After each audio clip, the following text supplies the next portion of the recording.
Hey everyone, I'm back! I'm back! Oh, hello, are you going to, see me to bed? Oh, sorry. It's not. Oh. No, I'm just trying to get that key, that's all.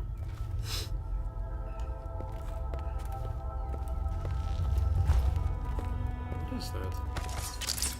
Oh. Nope. What key is that?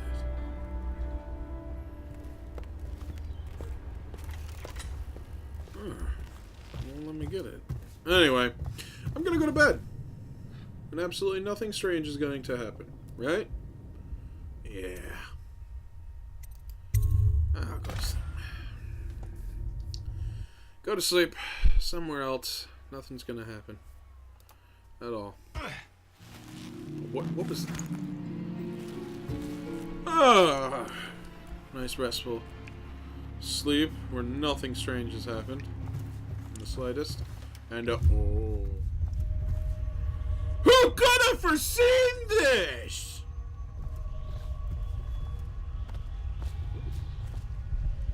Neat.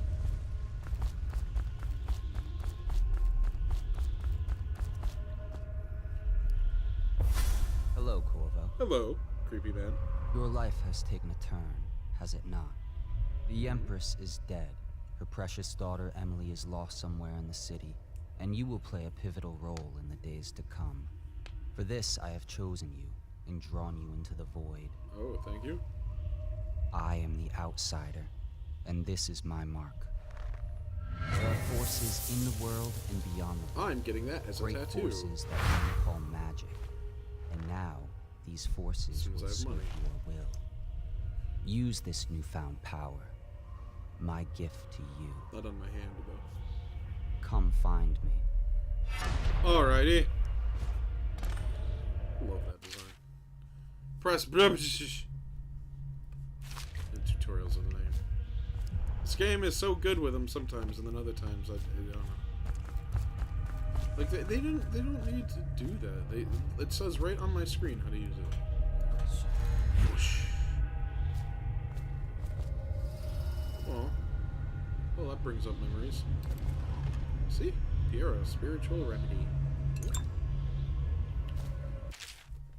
You cannot save her, you cannot save her, you cannot save her, you cannot save her. Okay. Creepy.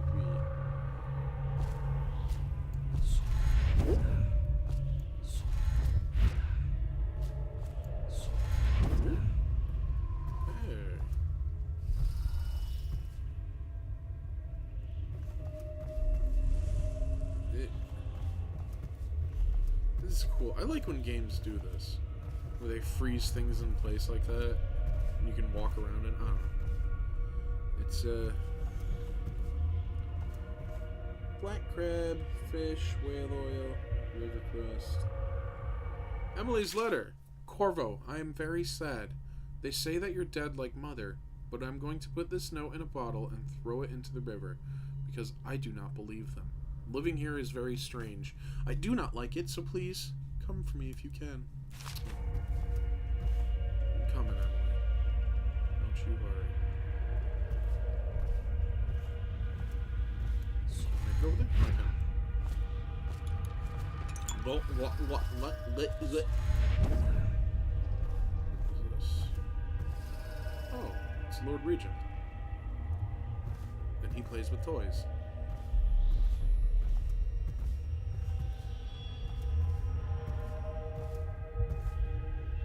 Huh. Ooh.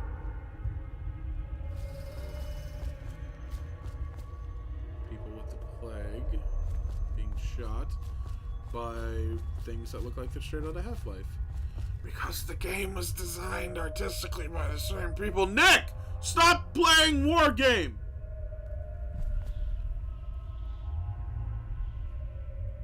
These things are creepy as shit, and I want one in real life. It's blank, climb. See, that's all the tutorial you need.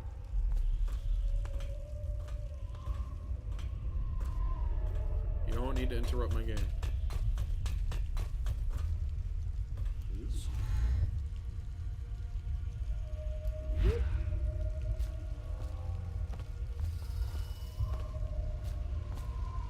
that water going up?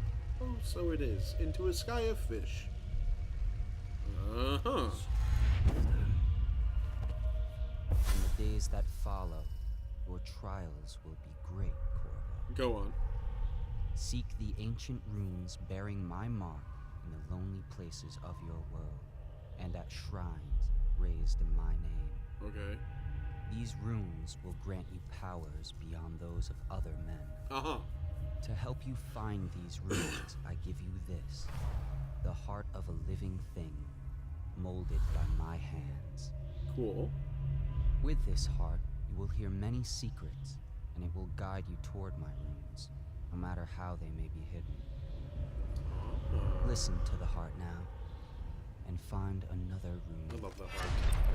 The heart is sort of like you're kind of like a companion to you in this game. Bone charms and runes, the heart beats the light when and it'll talk to you. It'll tell you things about the area. So, you know, I'll click it right now. This place is the end of all things, and the beginning. Neat. All of time's meaningless here. Neither seconds, nor centuries. Someday this place will devour all the lights in the sky. Ugh. The one who walks here is all things. Cradle songs of comfort and bones gnawed by teeth. Alrighty. This is the place from which those who dabble in black arts draw their power. And this place is their doom. Creepy. Hey! Never went up there before in all the times I've played this thing. Mip. Mip. Mip. Mip. Up. Mip. Mip. Oh. Hey. And who? And he. And we.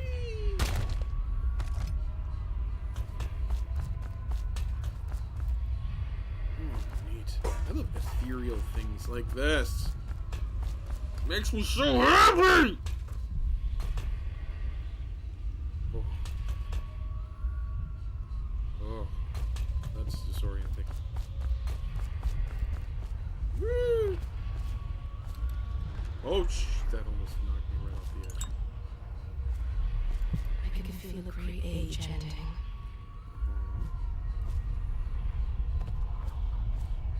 Whee! This place is the end of all things, and the beginning. Thank you.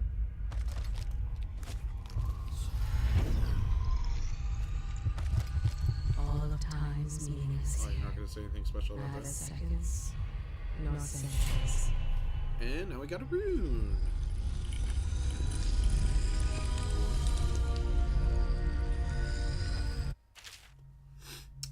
You have collected some runes. Open the journal and go to blah, blah, blah, blah, blah, blah, blah, blah. So what do I want? Runes can be collected. I can only use blink or possession. No. Dark vision. See the dark. Oh, see in the dark and see living beings through walls, including their fields of vision. Whew, that's a good one. Bend time. I need 3 runes. So basically, they make it so this is vitality. Health is increased. No. Yeah, let's give me X-ray vision. X-ray and Valve. How you use what I have given you falls upon you, as it has to the others before you. Okay.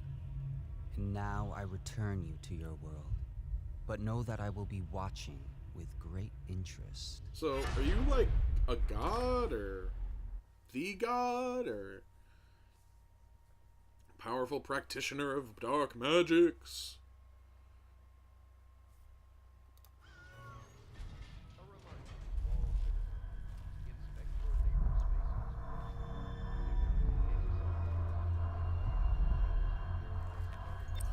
was all real. And now there's a whole bunch of stuff over here. Early life of criminal records, Slackjaw. You want a chin wag on Slackjaw? What he was like when he was young? That's a terrible read. Before he got his name? Oh, he's got a cool head now.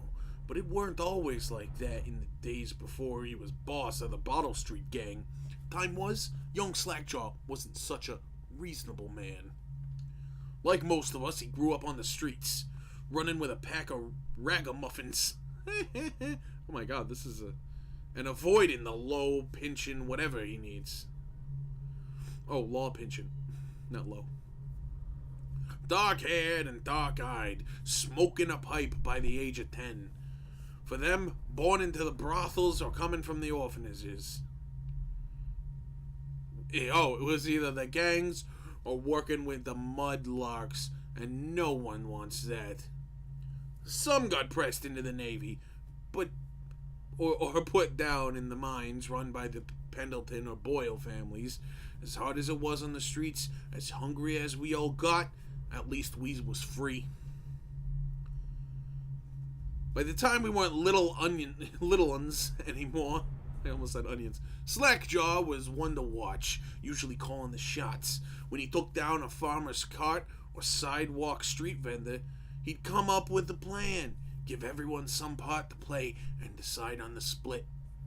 Most of us just went along, because we learned fast that we made out better like that. More food, more coin.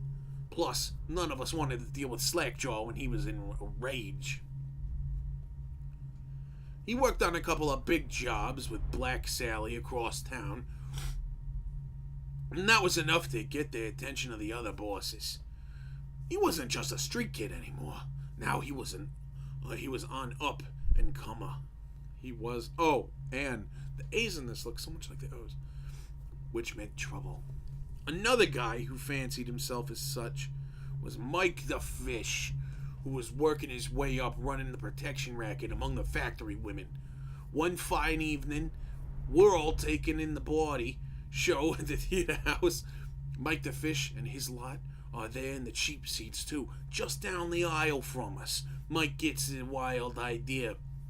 He wasn't big on planning, and throws a heavy ceramic spittoon at Slackjaw, hits him square in the face, and breaks his jaw. We look to see if there's gonna be a blood brawl, but Slackjaw just points at the door, and we all leave, with Mike laughing at our backs. Waking up the next day, without telling us why, Slackjaw mentions for us all to follow. He still can't say a word, so we just come along. We stop at the docks, and Slackjaw actually pays coin for it, a heavy chain covered in hooks. It's for fishing in the deep, something you'd attach to a long line off and the side of a ship. It's about 4 feet, made of thick links, and there are shark hooks coming out of it at different angles. Slackjaw's got that thing wrapped around his left arm, dangling at his side. Not sure how he knew where Mike the Fish was staying, but when we reach his girl's house, Slackjaw throws a bottle through the window, just like that. It's almost noon. There's a bunch of screaming inside, and Mike pokes his head out, looking wide-eyed and baffled. When he does, Slackjaw out in the street, or when he sees Slackjaw out in the street, a look comes over his face that still gives me willies. Pure moida. Mike comes out the side door, bellowing like a blood ox, holding a cleaver, heading straight for Slackjaw. When they come together in the street, Slackjaw spins and the shark hook bites deep into Mike's arm and shoulder. He screams, but Slackjaw holds onto the chain. He's standing there with his jaw broken, clenched tight, with the chain wrapped around his left arm, hook sunk into Mike the Fish, just knifing him as fast as he can. Mike couldn't fight very well, hooked like that, and using his left hand. But he was a big guy, and it took a lot of stabbing before he went to his knees. Everyone was cheering at first, but then we all went quiet. It just kept going and going, until finally It was just Mike the fish, blubbering, crying like a baby, and the sound of Slackjaw's knife. When it was over, and here's the brilliant part, Slackjaw took out a note and stuck it to Mike's face with a nail. It just said, "If you want a job, come to Bottle Street." Slackjaw didn't talk right for a couple months, but word spread fast. By the end of the year, once we had a sizable gang going, he sent out letters to the other bosses telling them that if they was running a brand new crew over in Bottle Street. Most of them laughed or beat up the guys who delivered the letters. Green-Eyed Trish even came back missing a thumb, but apparently Slackjaw was expecting that kind of reaction and had a backup plan. A week later, 4 of the bosses were dead. Seemed like a series of unfortunate events, but everyone knew better. One shot dead by the watch while standing in the middle of a meat market. Another slipping and falling into the water, out cold. One of the other bosses found in bed with his belly open wide and a Tyvian pear stuffed into his mouth. Still not sure what that meant. And Sheila Bornsworth was found bubbling in a cauldron of hot wax. Slackjaw sent out another set of letters or offers to the underbosses, telling them they'd be treated fair as peers. He even sent Green-Eyed Trish with one of the letters. All of the underbosses accepted. After spilling the guts of his main competition, Slackjaw went for stabilizing his business. Real neat like, calling in favors, smoothing things over, giving everyone a little bit of coin or drink as a bonus, showing what he could be like as a boss. So everything got quiet, which always makes the boys of the City Watch nervous, of course. Oh my god. Word went out among the Royal Spymaster Snitches, the responsible citizens group they called themselves, telling everyone working, "Okay, come on." All right. Well, I ran out of time, so I'll finish reading that next time. Yeah, like, favorite, subscribe. Bye-bye.